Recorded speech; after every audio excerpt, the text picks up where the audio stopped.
మన తండ్రి అయిన దేవునికి, మన రక్షకుడైన యేసుక్రీస్తు ప్రభువుకు, పరిశుద్ధాత్మ దేవునికి వందనాలు, స్తోత్రాలు చెల్లించుకుంటున్నాము. దేవుడు ఈ దినమందు మనకిచ్చిన వాక్యము యోహాను సువార్త 10వ అధ్యాయం 27వ వచనం చదువుకుందాం. నా గొర్రెలు నా స్వరము వినును, నేను వాటి నెరుగుదును, అవి నన్ను వెంబడించును. నేను వాటికి నిత్య జీవమునిచ్చుచున్నాను గనుక అవి ఎన్నటికి నశింపవు. ఎవడునూ వాటిని నా చేతిలో నుండి అపహరింపడు. దేవుడి వాక్యం ద్వారా మనల్ని దీవించునుగాక. మన రక్షకుడైన యేసుక్రీస్తు ప్రభువారు ఈ మాటలు చెప్తున్నారు. నా గొర్రెలు నా స్వరము వినును అంటున్నాడు. నేను గొర్రెలకు మంచి కాపరిని అని తెలియజేశారు. ఆయన గొర్రెలకు మంచి కాపరిగా ఈ లోకానికి వచ్చారు. ఆయన మంచి గొర్రెల కొరకు ప్రాణం పెట్టాడు. ఆయన ప్రాణం పెట్టి మనకు విమోచన కలుగు చేశాడు. మనకి శాశ్వతమైన జీవితం ఇవ్వడానికి ఆయన ప్రాణం పెట్టడానికి నరరూపగా ఈ లోకానికి అరుదించాడు. యేసుక్రీస్తు ప్రభు వారి జన్మను మనం ధ్యానించాము. ఆయన ఎందుకు వచ్చారు అంటే, నా గొర్రెలకు నేను మంచి కాపరిని, నా గొర్రెలు నా స్వరము వినును, నేను వాటిని ఎరుగుదును అంటున్నాడు. నా గొర్రెలు నా స్వరము వినును, నేను వాటిని ఎరుగుదును. ఆయన చెప్పిన సువార్త అంతా మనం వినినప్పుడు మనము ఆయన స్వరాన్ని ఎరిగిన వారముగా ఉంటాము. ఆయన మాటలు మనము భద్రం చేసుకున్నప్పుడు ఆయన గొర్రెలముగా మనం ఉంటాం. కనుకనే నా గొర్రెలు నా స్వరము వినునని ఇక్కడ వాక్యములో తెలియచేస్తున్నాడు. ఆయన మాటలు వినాలి మనం. ఆయన చెప్పిన 4 సువార్తల్లో యేసుక్రీస్తు ప్రభు వారు బోధించిన సువర్తమానం అంతయు మనము వినాలి, గ్రహించాలి. ఆయన ఈ లోకానికి వచ్చిన విధానాన్ని, ఆయన మనల్ని రక్షించడానికి వచ్చిన విధానాన్ని, మనల్ని ఏ విధముగా ఆయనతో సదాకాలము జీవింప చేసుకుంటాడో ఆ విధానాన్ని ప్రకటించి మనకి నిత్య జీవం ఇవ్వడానికి నేను వచ్చానని తెలియచేస్తున్నాడు. నా గొర్రెలు నా స్వరం వినును, నేను వాటిని ఎరుగుదును, అవి నన్ను వెంబడించును. ఆయన మనం వెంబడించాలి. ఆయన మనం వెంబడించినప్పుడు ఆయన ఏం చేస్తాడట, మనకి నిత్య జీవాన్ని ఇస్తాడట. నా గొర్రెలను ఎవరు అపహరింపరు అంటున్నాడు. ఎవరు అపహరింప అవకాశం లేదు. ఇంకా ఆయన కనుసన్నల్లో మనం ఉన్నాము. ఆయన గొర్రెలముగా మనం జీవించినప్పుడు ఏ సాతానుడు మనల్ని అపహరించలేడు.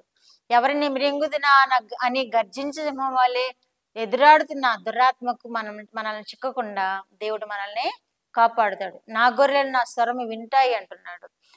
వాటిని ఎవరు అపహరించరు అంటున్నాడు. తన సొంత గొర్రెల కొరకు తన ప్రాణం పెట్టిన దేవుడిని మనము ఎల్లవేళలా స్మరించినప్పుడు, ఎల్లవేళలా ధ్యానించినప్పుడు మన కోసం ప్రాణం పెట్టిన దేవుణ్ణి మనం ఆరాధిద్దాము. ఆయనతో సదాకాలం జీవించడానికి ఆయన సేవిద్దాము. అట్టి కృప మనం పొందుకుందాం. ఆయనతో సదాకాలం జీవించే కృప మనము పొందుకుందాం. కాబట్టి ఈ వాక్యము మనల్ని దేవునిలో మనం ఏ విధంగా జీవించాలి, ఎలా హత్తుకొని జీవించాలి, ఆయన గొర్రెలుగా ఎలా ఉండాలో మనము నేర్చుకున్నప్పుడు ఆయన మనకి నిత్య జీవం ఇస్తానంటున్నాడు. కాబట్టి దేవుని యొక్క కృపను మనం పొందుకుందాం గాక. ఇదే సువార్త యోహాను సువార్త 10వ అధ్యాయం 14వ వచనంలో కూడా, మరియు తన సొంత గొర్రెలన్నిటినీ ఆయన వెలుపలికి నడిపించినప్పుడల్లా వాటికి ముందుగా నడుచును అంటున్నాడు. మనము మన ముందున్న నూతన సంవత్సరంలో ఆయన గొర్రెలముగా మనం ఉండినప్పుడు మన ముందుగా ఆయన నడుస్తాను అంటున్నాడు. వాటికి ముందుగా నడుచును అంటున్నాడు. గొర్రెలు తన స్వరము వినును అంటున్నాడు. గొర్రెలు తనని ఎరుగును అంటున్నాడు. కాబట్టి ఆయన స్వరం వింటారు కాబట్టి ఆయనను వెంబడిస్తారు అని ఈ వాక్యంలో తెలియచేయబడుతుంది. మనకు ముందుగా యేసుక్రీస్తు ప్రభు వారు నడవబోతున్నారు.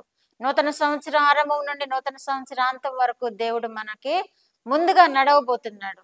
కాబట్టి మనము నిర్భయముగా ఆయనని సేవిద్దాము, నిర్భయముగా ఆయన ఆరాధిద్దాము, నిర్భయముగా ఆయనని కొలిచి ప్రార్థిద్దాము. దేవుడు అట్టి కృప వినుచున్న బిడ్డలందరూ పొందుకుందరుగాక. ఆమేన్. ప్రార్థన.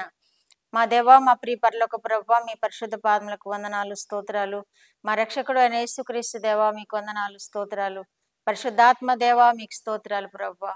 మీరు ఇచ్చిన వాక్యం కొరకు మీకు స్తోత్రాలు ప్రభువా.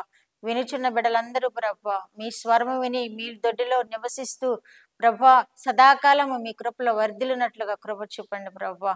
వారిని ఎవరు అపహరింపరు అని మీరు సెలవిచ్చిన రీతిగా మా ప్రభువా మీ కనుసన్నల్లో వారు ఉంటూ ప్రభువా వారి జీవిత కాలమంతా మిమ్మల్ని సేవిస్తూ నాయన మీరు ఇచ్చే నిత్య జీవమును పొందుకుని వారినిగా చేసి మహిమ పొందమని యేసుక్రీస్తు వారి పేరటి మనవులు మీ పాదముల యొద్ద వేడుకుంటున్నాను పరమ తండ్రి.